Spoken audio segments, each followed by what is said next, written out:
Love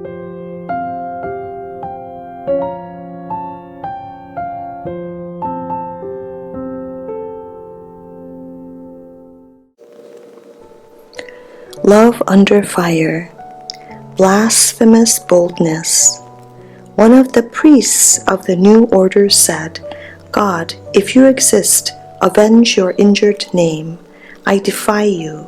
You remain silent. You dare not launch your thunders. After this, who will believe in your existence?" What an echo this was of Pharaoh's demand, "Who is the Lord that I should obey his voice?" The fool has said in his heart, "There is no God," and the Lord declares their folly will be manifest to all.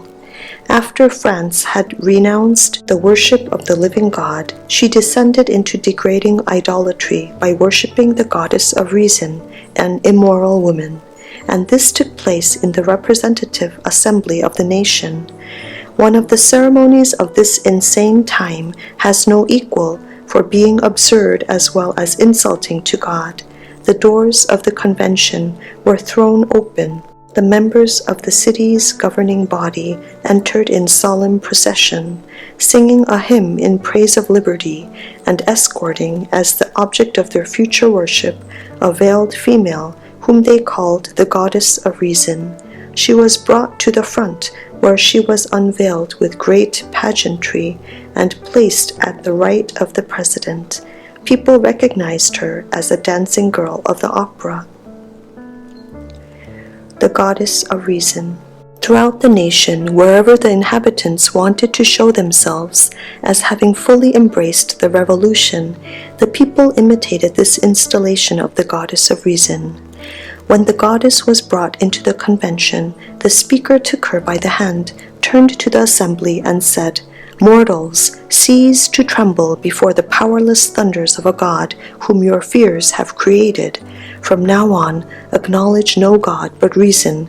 I offer you its noblest and purest image. If you must have idols, sacrifice only to such as this." The goddess, after being embraced by the president, was seated on a magnificent vehicle and taken to the Cathedral of Notre Dame to take the place of God. There she was, raised up on a high altar, and received the adoration of all present. The Church had begun the work that atheism was completing, hurrying France on to ruin. In referring to the horrors of the Revolution, writers say that these excesses are the fault of the kings and the Church. Strict justice requires them to be charged upon the Church. The papal system had poisoned the minds of kings against the Reformation.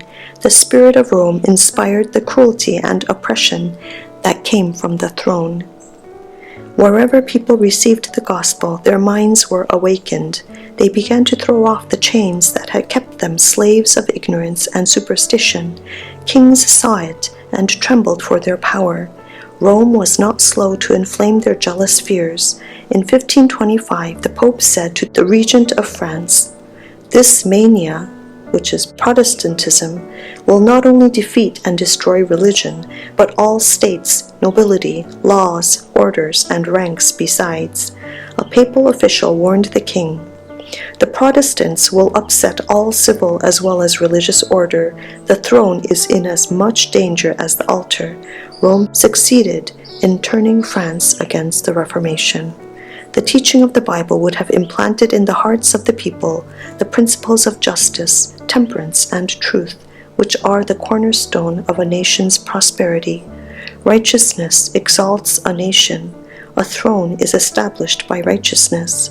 The person who obeys God's law is the one who will most truly respect and obey the laws of the country. But France prohibited the Bible. Century after century, Christians of integrity, of intellectual and moral strength, who had the faith to suffer for truth, worked as slaves in ships' galleys, died at the stake, or rotted in dungeon cells. For 250 years after the start of the Reformation, thousands found safety only by leaving France. Scarcely was there a generation of Frenchmen during that long period that did not see the gospel's disciples fleeing from the insane fury of the persecutor and taking with them the intelligence, the arts, the industry, the order in which they were typically their country's best, to enrich the lands in which they found a refuge. If France had kept all those who were driven away, what a great, prosperous, and happy country, a pattern to the nations she would have been. But a blind and unrelenting bigotry chased from her soil every teacher of virtue, every champion of order, every honest defender of the throne. At the end, the ruin of the state was complete. The revolution, with all its horrors, was the result.